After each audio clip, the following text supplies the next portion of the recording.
Percorrendo la strada che da Sarmede sale verso Montaner, si trova il suggestivo paese di Rugolo. Durante il controllo longobardo divenne dominio della potente famiglia da Camino e assunse un'importanza sempre maggiore a partire dal 1370, quando fu costruita la chiesa dedicata a San Giorgio. Sembrerebbe che siano stati i Longobardi a diffondere nelle nostre zone il culto di questo santo, la cui origine è orientale ed è probabile che il primo edificio di culto a Rugolo sia sorto proprio durante la loro dominazione. Nei secoli XIV e XV l'edificio subì una ristrutturazione.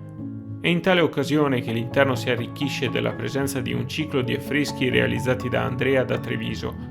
Come se sfogliassimo le pagine della Biblia Pauperum, l'Annunciazione dell'Arco Trionfale ci introduce agli episodi dell'Antico e Nuovo Testamento del Presbiterio e sulla parete di fondo la resurrezione e l'ascensione al cielo di Cristo ci rammentano costantemente un messaggio di speranza e di salvezza. Di mano diversa è il grande affresco della parete sud, dedicato al patrono, il Santo Cavaliere Giorgio nell'atto di uccidere il drago.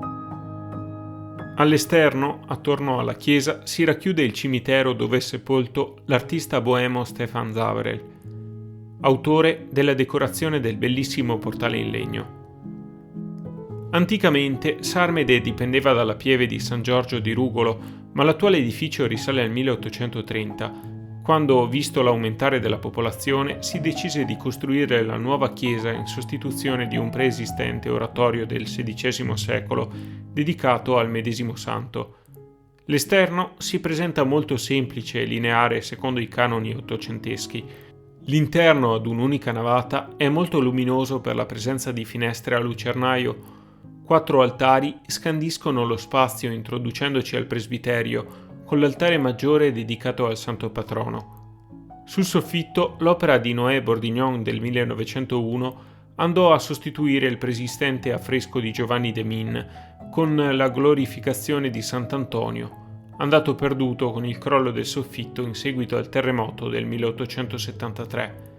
Il pittore di Castelfranco Veneto lo ritroviamo attivo anche nella decorazione del soffitto della parrocchiale di Montaner, da lui affrescata nel 1888 con il primato di Pietro.